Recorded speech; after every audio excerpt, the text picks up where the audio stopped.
Signing on in this one. All right. So this is another episode of Mid-Card Mono. We have over here, or maybe here.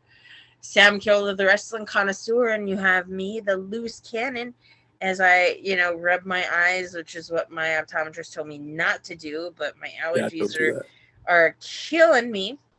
And we are going to be talking about and giving our predictions for AEW's pay-per-view Double or Nothing, which is in a matter of hours. Yeah. There's a pretty full card, I should say. Lot going on. So I think the first two matches we want to talk about will probably be pre-show. The first one being Serena Deeb versus Riho for the NWA World Women's Championship. I think it's safe to say that Serena Deeb holds on to that. Yeah, I agree. No disrespect to Riho. Right. I just think, especially because Serena Deeb is actually, I think, has some sort of contract with NWA. Uh-huh. I doubt she drops it to somebody that's only contracted with AEW, but that also goes to Japan sometimes. Right. Yeah, I can see that. It'll be a good match. It'll be very interesting because, like any match with Riho, there is a size differential. Uh-huh. I think it'll be really cool. I think, these are two women that are, at this point, veterans in the business. Even though Riho is in her early 20s. I think she's 22 or 23. Right. And she's been wrestling since she was single-digit age, so I'm very interested in how that's going to go. And then the match I think you want to talk about a little bit more is the Casino Battle Royale for a future AEW World Championship match. And I'm going to list all of the people that have been announced so far.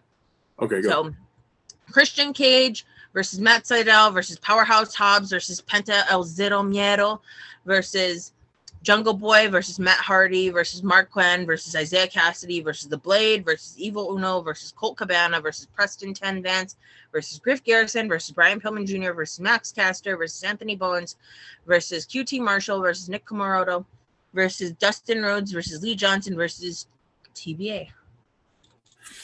I think with this one, I'm sad that there's so many people that are already announced, but I mean, I get that I guess it's good that they're actually using most of their challenge in that.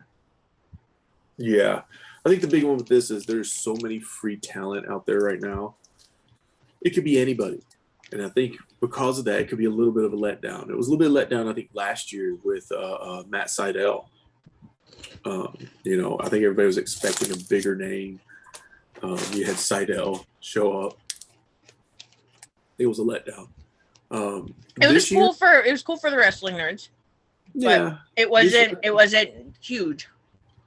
Unless it's Joe or Daniel Bryan, I think it's still going to be a letdown this year. I can't think of anybody with a bigger name than those two right now out there. And it could be a number of any guys, if we're honest. I've got a proposal for somebody else that it could be. That would be very interesting. Andrade would be pretty huge. Because he is already challenging Kenny. If it hasn't already happened, it's going to happen soon. He's challenged Kenny for that AAA championship. Yeah. And I mean, that could be something that they play off of. I mean, those three names would be huge. It really would. Mm-hmm. That's coffee. It's not water.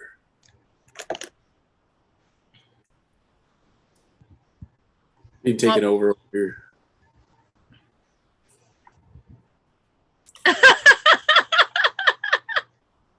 It's a rat. Perfect. Yeah. This is my evil, cat. Everybody has to have an evil cat, right? You're an evil overlord. Anyway. Yeah, I mean, those three would be huge gets. And I would be happy with any three of them, honestly. There's an upside to any of them. You know, Daniel Bryan. I mean, can you imagine Daniel Bryan versus Kenny Omega? I think many people have. Yeah. That would be pretty huge. I think it was Kenny who actually posted an ROH match that apparently back in the day. Yeah. Yeah. I think it was it a triple threat? But they were I don't recall working together against a guy. So I mean, who knows? But I would say that would be a pretty huge match. Like we're already getting Kenny versus Andrade in Mexico, so you know, having them do a program together in the US too, you know, could be huge. Of course, we all love Samoa Joe. Be another huge match if they do that. Like we talked about in the other video, this could have major ramifications for New Japan, depending on who signs with AEW. You know, would they show up in New Japan and work both companies? Would they just solely be in AEW?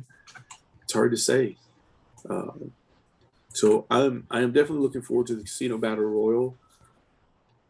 If it's not those three guys, it's going to be kind of a bummer.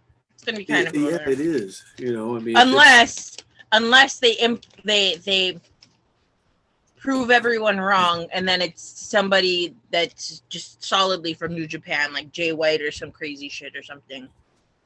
Something totally from left field that none of us expect, and then just like ignite something in a different direction. Who would you choose from left field? Assuming that Kenny still retains the AEW Championship, Ibushi. Ibushi would be kind of left field. That would be like you talked about the wrestling nerds, that would be a huge, huge crazy thing, especially at the end of the show, having them face off, humongous. It really would. And we know Tony Khan's a big wrestling nerd, so it's all totally possible. you know what I mean? Yeah, I don't know. I mean, it's really, for me, it's really tough to say. The only thing I can gather out of it, though, is that if anybody that doesn't show up in the Casino Battle Royal probably will sign with TNA. Impact Wrestling. Yes, I believe they had a promo for their Slammiversary, which had glimpses of TNA in the past, had some yeses, had pictures of Laurel Van Ness, aka Chelsea Green, had Samoa Joe. I think also had references to Okada. So it'll be very interesting. Yeah. So, I don't know who I would prefer out of the three. I think I'd be happy with any of those three. They showed up. Yeah, I think storyline wise, I'd be the happiest with Andrade, but I think he'd fit in the best. Yeah, no doubt. I think Samoa Joe or Daniel Bryan would, raise the bar a little bit, honestly. Yeah, and it's not like they couldn't find a place for either of them, Yeah. All right, so the next match that we will talk about, let's see, just regular old singles match. Let's go with the, I guess, less talked about one first, and then the more talked about one first. So let's talk about one first. Page versus Cage. Hangman Adam Page versus Brian Cage with Team Taz. It says specifically that Brian Cage will be backed by Team Taz. So here's a really good chance that Dark Order is going to come out here. Yeah. The way I see this going, Page wins. I think we'll see Cage shake his hand at the end of the match. And I think Team Taz will be a little bit upset. So I think what we might get out of this match is Cage leaving Team Taz.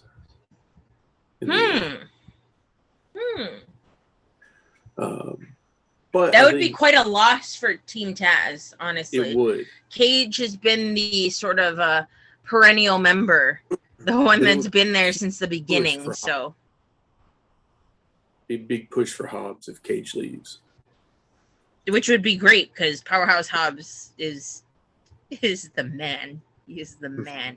He should be pushed as the man because he really is. Yeah, that's my prediction right there. Yeah, I think we would see the New World Order, the Evil Order, Dark Order. Dark Order. Sorry, I think we would see them come out and run somebody off. But yeah, that's the way I would see it happening. Or something. There it is. Okay. Yeah, Uncanny. So, yeah, I don't know. What do you think? I don't know if this would be the catalyst for Brian Cage to leave Team Taz. But I'm pretty solidly confident that Dark Order will help save Hangman. I don't think they'll cheat to win here because they've pretty clearly turned face to back Hangman. But I do think that they probably eliminate the rest of Team Taz. Get them out.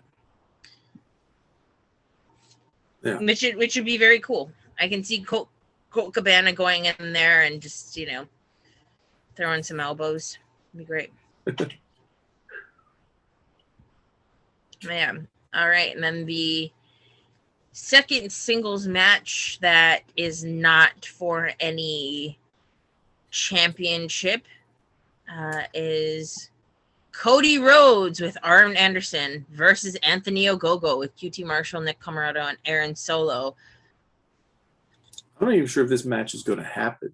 Apparently, Ogogo is injured before this match. So, When was he injured?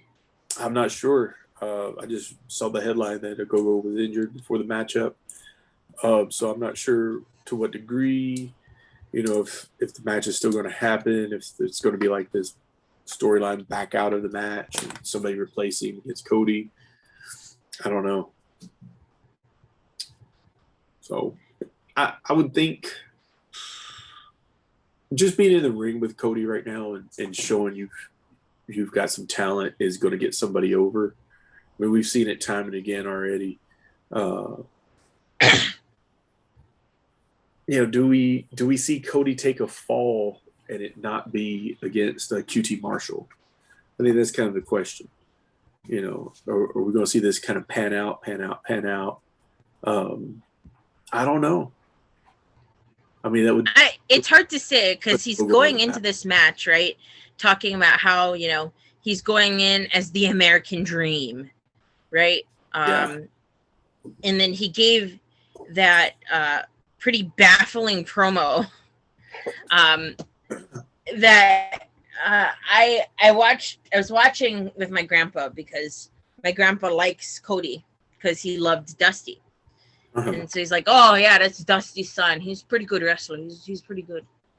And we both watched that promo where he was like, it's the American dream that my, white American, black American mixed princess daughter is going to get to live. And it was just like, what are we, so like, it was a struggle to try and pull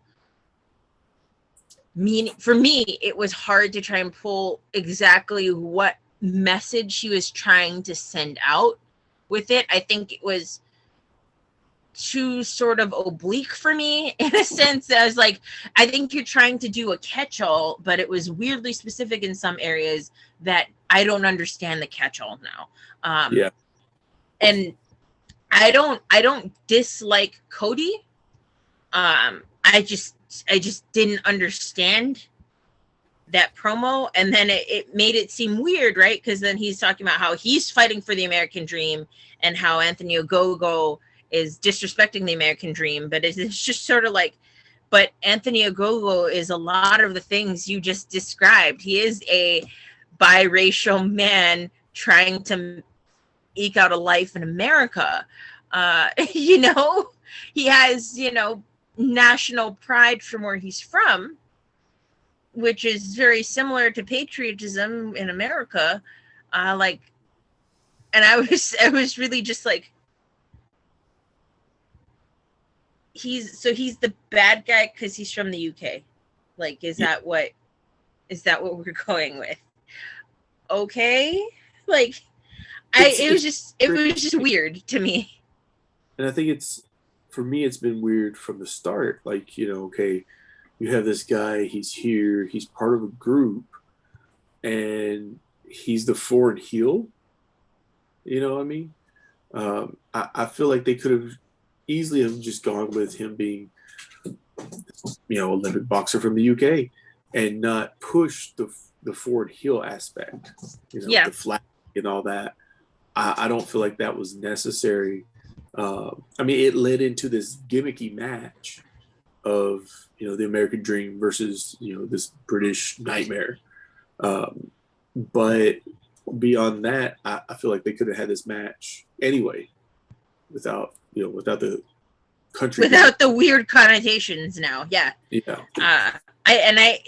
With all of that said and done, it just makes me think that Anthony Ogogo is just gonna like honestly, truly, I don't feel, especially with how Cody has come out looking, is kind of weird and lacking some sort of semblance of self-awareness. I don't think Cody's gonna win. Huge though. What's that? They really have built him up huge. We haven't seen him in a long match. Is the thing. It's him. Anthony Ogogo, yeah. Punches, and this could be a really good match. You know, if they've held back, and you know, because we haven't really seen what Ogogo can do. If they really held back, and Cody can bring an amazing match out of him. Besides the punches, I mean, the punches alone could tell a story. I mean, we're going to see Cody bleed. Guaranteed we see Cody bleed tonight. And we should. I think this match needs that. Yeah, no, I know they say nobody bleeds like a Flair, but really nobody bleeds like a Rhodes. Right. Yeah. I mean, if we get a good 40-minute match out of this with Cody struggling, bloody as hell, and we see some good wrestling from Ogogo, besides the throwing of the punches. Which I think is possible because, you know, he's part of QT's group. That's the kind of whole point, right? Then I think, yeah, we could see. I think it could go either way. You know, we could get Ogogo over with Cody winning still and having this humongous match, big babyface comeback. And I think at the same time, you could see Cody lose. I mean, I think he gets over either way. So this is one of those matches where I think the winner doesn't really matter. It depends on the match itself. But if you had to pick a winner, who do you think it's going to be? I say it's probably going to be Ogogo. If Cody's going to go away, you know, for paternity, then this is the match to do it. Yeah. And honestly, I think they were going to do it with Pentagon, and then they scrapped those plans. So this could be why. And having Cody injured from this match and sending him away would be a good way to do it. Get Ogogo over and send Cody off. I agree. So yeah. All right. So in the next match, let's go to the non-title tag matches. So the first tag team match we're going to talk about is Sting and Darby Allin versus Scorpio Sky and Ethan Page. I think this will be a good match. I think it'll go longer than anybody expects. This will be Sting's first time wrestling since Seth Rollins, I believe. Are we not counting Sting's cinematic match? We're not. Okay, that's fair. And I say we're not because they've been very specific to say this is not a cinematic match, which I feel is, when they say that, I feel like it's really takes you out of the show. Yeah. You know, I would not say that. I would probably just say this is his in-ring return, and emphasize in-ring instead of, you know. Yeah, he was in a ring at one point in that match. Yeah. So, but yeah, they've emphasized that. I wouldn't have called it a cinematic match, but I guess, you know, it really cuts to the chase. So it is what it is. Yeah, who do you think is gonna win? I don't know. I feel like Sting and Darby need the win here, especially Darby. He just lost the title, with a lot of it probably being attributed to being thrown down those steps. But at the same time, you know, Paige and Scorpio kind of need the win too. I mean, they've built this up to a point where, you know, both guys need a win. They need a win. And what bigger win could they get? I mean, Team Chaz couldn't do it. So. Right. You know, if you have Scorpio or Ethan Page pin Sting, that's kind of a big deal. Yeah. Definitely bigger than pinning Darby. At the same time, you know, can Darby stand another loss? I don't know. You know, so maybe. I would say he could stand a bigger loss. You put him on a losing streak for a little bit, up the ante, you know, to a point where it's like, no, this one counts. And it gives a little bit of a storyline with Darby and Sting, like, hey, what's going on? Yeah. So I'm gonna go with Scorpio.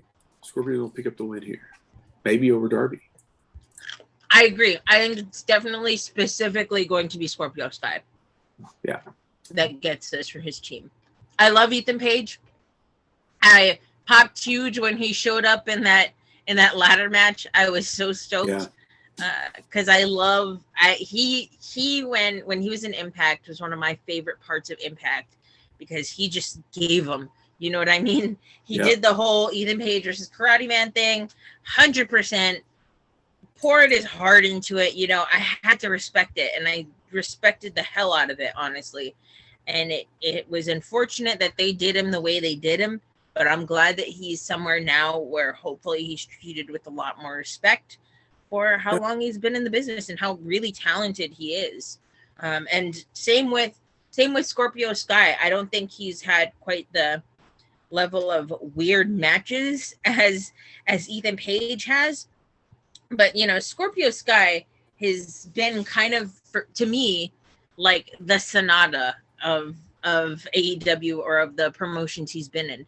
Always been right on that cusp, you know, been part of the group, been more or less kind of the young gunner, the breakout star of that group, and always just right there, but never quite hitting that ceiling that he could, or going to the next level, for lack of a better term. And I would love to see him get more of an opportunity to really show that he can be a main event star. Scorpio Sky is great. I agree. Yeah. So I'm glad we're both like Scorpio Sky's gonna win this for them. It's gonna be Scorp. Yeah. It's his time. All right. So the next match, let's go to one of the singles matches, or one of the title matches. So the first title match I want to talk about is Mido versus Lance Archer with Jake Roberts for the TNT Championship. Yeah, this one's kind of hard to call, but I cannot see strapping Miro just to take the belt off of it. Yeah, it would be brutal to do that to him. Yeah, especially Miro. I mean, he was a huge name to come in. You know, he's kind of bided his time. There's been a nice slow build for this guy. But, and I will rebut this, But as we know, Mido, who used to be Rusev, can pretty much get anything over if we've learned anything.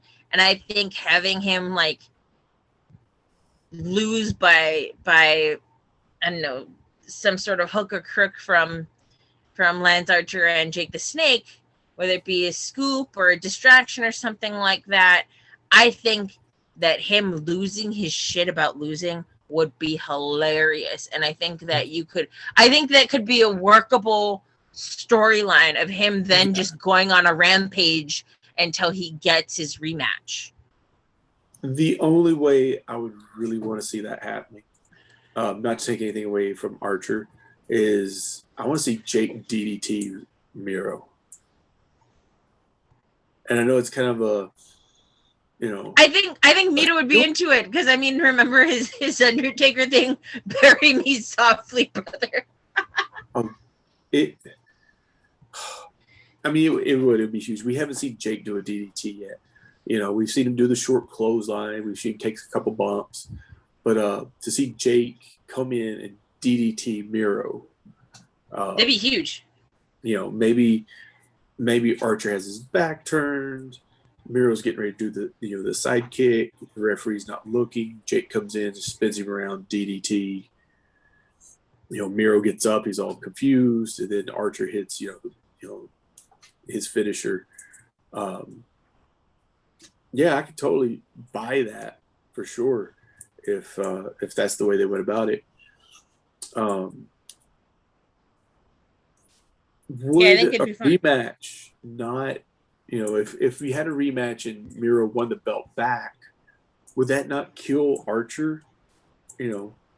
I mean, again, this is another match where both guys need the win. Yeah.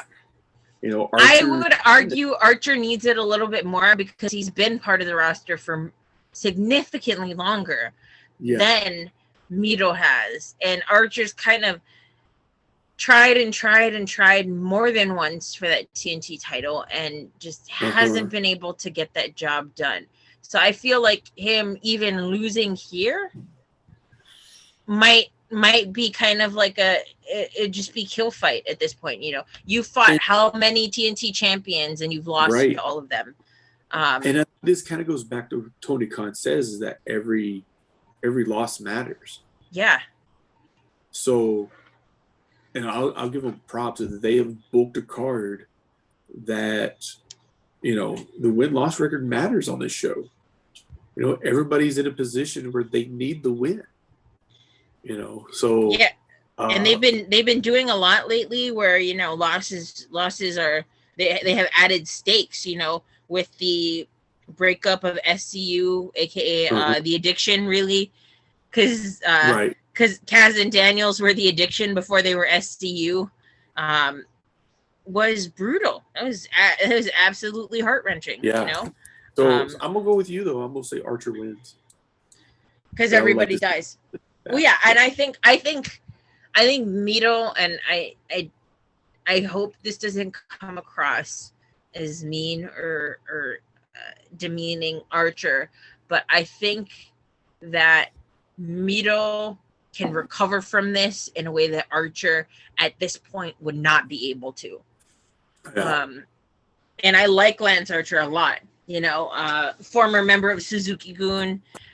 One of the most talented big dudes. like seriously. And I love his partnership with Jake the Snake. I really do. But I think, if this will be the fourth TNT champion that he's going up against, if he loses the fourth time, come on. You know what I mean? Yeah. It'd just be too much. It'd just be stop trying, it'd be too much of a bummer to me personally. I wouldn't enjoy it wouldn't be fun watching anymore. But yeah, so that's what I think is gonna happen. All right, well, speed it up because I heard stirs. All right, so the AEW Women's World Championship match: Britt Baker, DMD versus the champion who has been champ for a year, Hikaru Shida. Yeah, I think Britt has to take it here. I think Britt's going to take it here, but I think the timing is unfortunately not great, especially with everything that went on the Spanish announce. Yes. Then it's just adding injury to insult at that point instead of adding insult to injury. You know, as like that kind of pissed me off. And it pissed off a lot of people, and I think it's just sort of like, come on, you know, it's not like it's not okay for it to happen to anyone, but I mean, this is literally your promotion's women's champion. Right. Like, you couldn't have picked a worse person to do this to. You couldn't have, even if it was, even if the men's champion was Japanese, it still wouldn't have read and resonated as poorly as the making fun of this young girl champion. You know, it comes across way harsher. I'm glad they acted quickly. Oh yeah, can you? If they knew that if they wouldn't, they would look awful. They knew. Yeah. So, I'm happy about that. You know, they acted quickly and just really blunt, just ripped that Band-Aid off and threw it in the trash. So, I don't know. I mean, what do you do at this point? Everybody wants Britt Baker as champion. Everybody's really into her now, which is so strange because starting out, everybody kind of hated on her. And she wasn't the strongest face. Is what it was. Right. And she was going for a face. And then on the Jericho cruise last year, she finally very clearly turned heel. She was kind of heel-ish before, but that was when she was like, you know, I know I'm a role model. I'm better than everybody else around me. And that was when I was like, so good. Was this all planned? The whole, she's a dentist, you know. Was this all planned to get people to hate her, to turn her heel? And now everybody loves her. Is this one of those Rock scenarios where, you know, die Rocky die, he comes back, he's heel, he starts mouthing off to people, everybody loves him, then they're going to turn him face eventually. You know, without a doubt, she is the face of the women's division. You know, I mean, she's the most. I'm really glad that she's finally made it there because she was the first woman signed to AEW. Right. And I really had a lot of high hopes. I've always liked Britt Baker as far as watching her in ring and watching her kind of interact with her opponents and all that. I've really enjoyed that. She not to be an AJ Lee of being talent isn't sexually transmitted, but maybe it is a little bit with her. Because of her relationship with Adam Cole, I see that she probably has picked up a lot, and not to credit him for her success, but I mean, when you've got Adam Cole, who God knows I've never really been that big of a fan of Adam Cole, but you can't deny that he is charismatic as hell. He knows how to cut a good promo. He knows how to be whatever character he's going to be. And I think that in the last year or so, calendar year, she's done a pretty great job at overshadowing him. Yeah. Which I love, honestly, because I've always liked Britt Baker more than I like Adam Cole.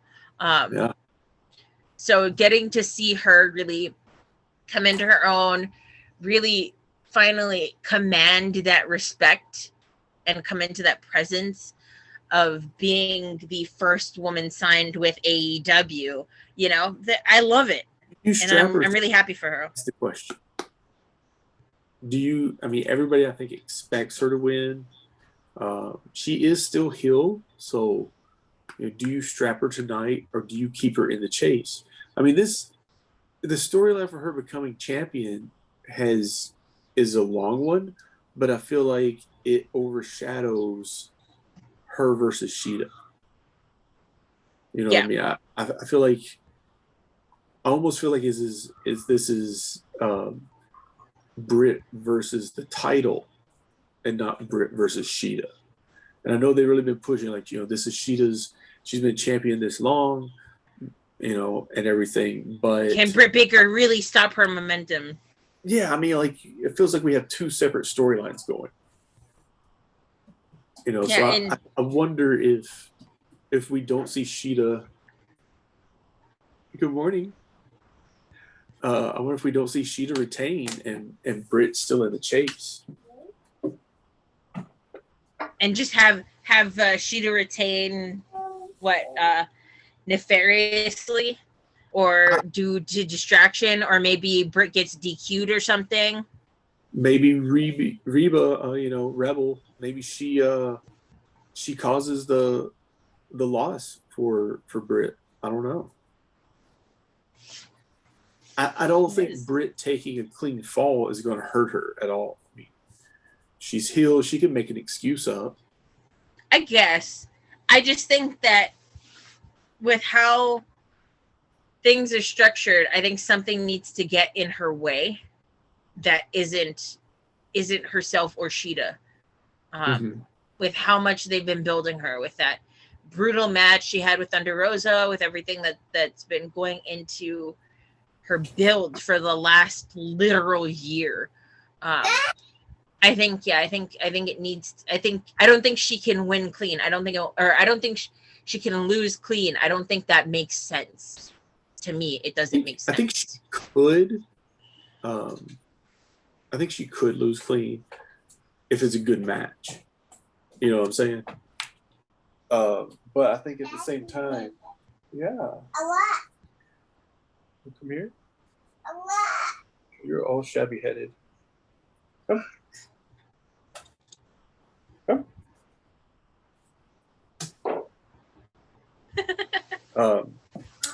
Yeah.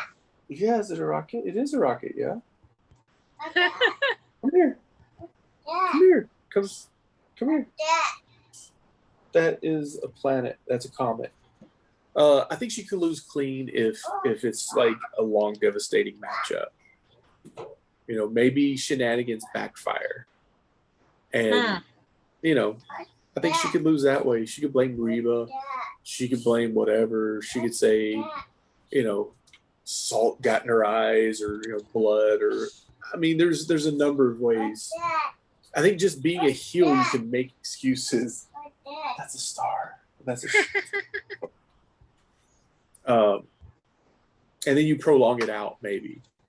Because I just feel like this match, I know she's been chasing the title, so to speak, but I feel like it just, come out of nowhere almost. Like, we've been waiting for it, and it's just like, here it is. And it would be kind of planet.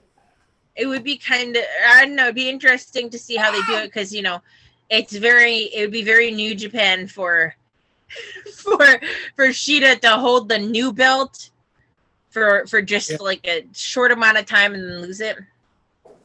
Yeah. Again, this is a match that has stakes, that leaves you wondering, what exactly they're going to do. All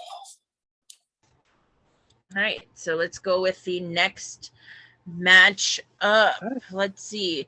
Let's go to, I guess, the next title match that we'll talk about is the tag team title match, which may or may not be the main event.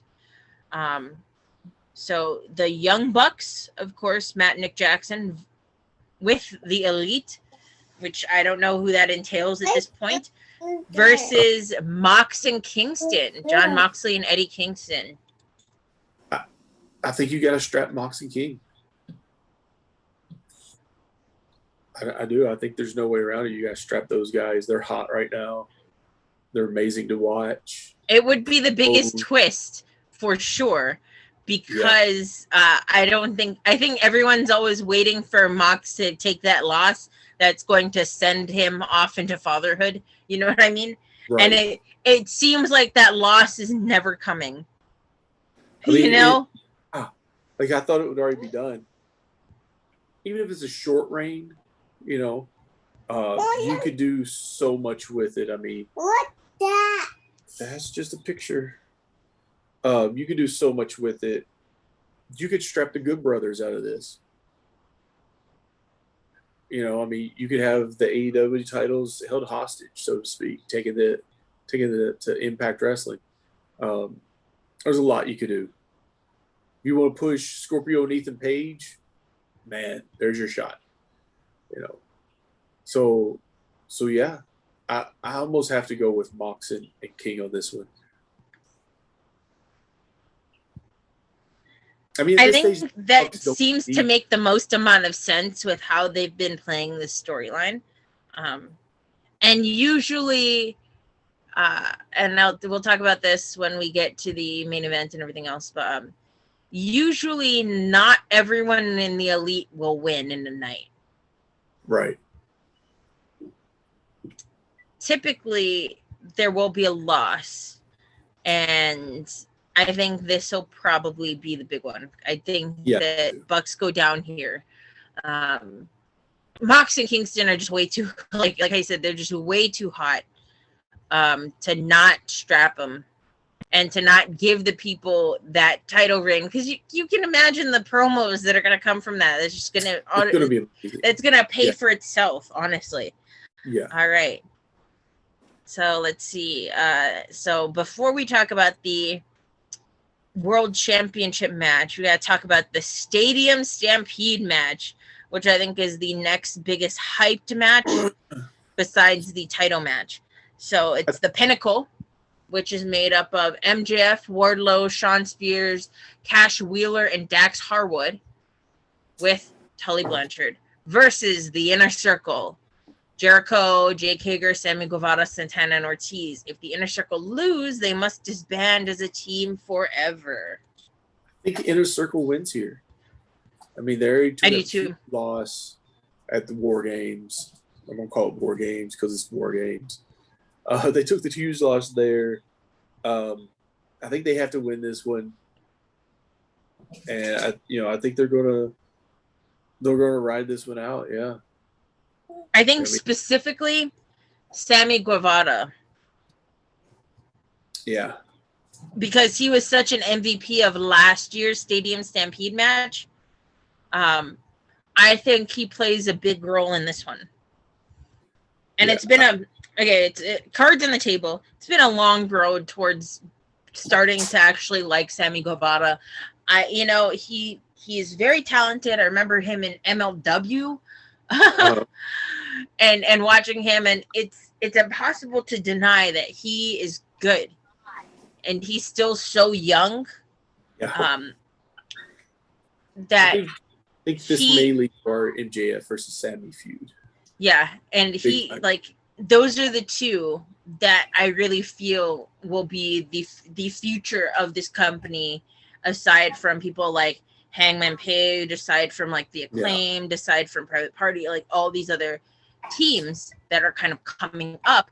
I think that two of the biggest stars will be MJF and Sammy Guevara. Yeah. And I think Sammy Guevara has been a surprisingly cool face. Like, I've been enjoying him as a face. His whole thing is being, a cocky heel, the sexy Spanish god, all that kind of thing. I didn't like it. It came across as too snotty kid for me, which of course I guess is the point, right? But I've really come around to him as a face. And his whole thing of going back to the Inner Circle and being like, Jericho, I was just trying to look out for you, I know how I come, and he pretty much like, yeah, I know how I was, I know I come across, but our friendship, our relationship, that was real to me. Which I thought was cool, actually, and a surprising bit of sincerity in wrestling. So I do agree. I think that Inner Circle wins. I think Sammy Guevara plays a big role in allowing Inner Circle to win. And I'm actually hoping that MJF takes the loss here. Oh, MJF's not going to take the loss here. It's not going to be MJF. I really don't. I would be genuinely surprised. The Sammy MJF feud. I would totally have Sammy beat MJF for the win. I mean, you could always go with Dax, or you could go with what's his face, Wardlow, or something like that to take the loss. But I think for it to really be meaningful, Sammy pinning MJF would send, kind of shockwaves. It pushed Sammy and send MJF into this, frantic frenzy, and push the feud forward. MJF would want to rectify that loss. Yep. So I'm gonna push. I'm really hoping MJF takes a loss to Sammy here. I would be surprised if MJF took the loss, but it would be cool. Too, but it would be. I think it would be the way to go. Yeah. All right, and then finally, the last match of the night, which is probably going to be the main event, but who knows? Kenny Omega with Don Callis and the Elite versus Orange Cassidy versus Pac. Three-way match for the AEW World Championship. I think definitely a lot of people are pulling for Orange Cassidy here. Unfortunately, I think they're all going to be disappointed. Yes. I don't think Kenny loses here.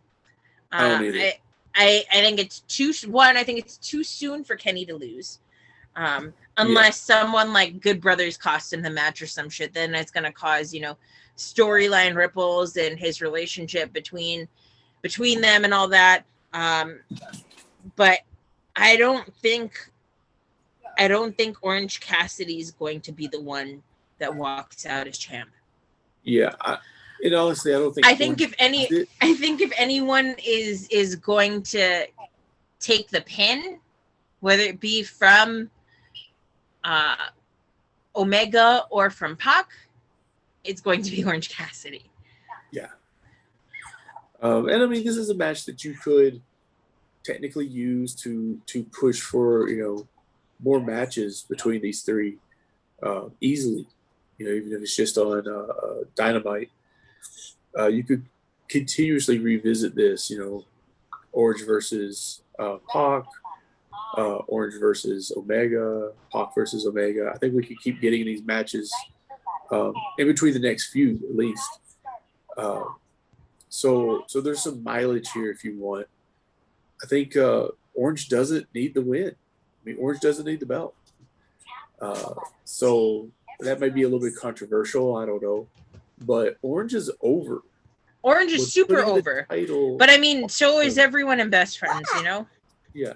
Would putting the title on him really get him more over is the question. And I don't think it would. I mean, he's already noticed. So I don't know.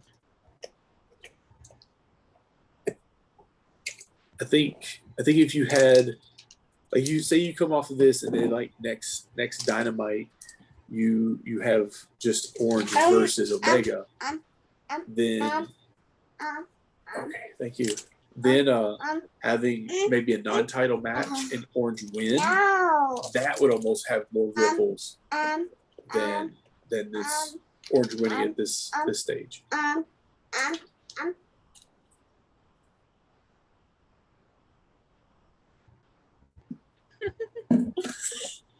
So yeah, there you have it. And I need to go change diaper. All right. And on that note, this is Midcard Mana signing off. With our predictions for Double or Nothing, we'll see how totally wrong we are. Yeah, absolutely. We'll totally be wrong. Unless they're smart.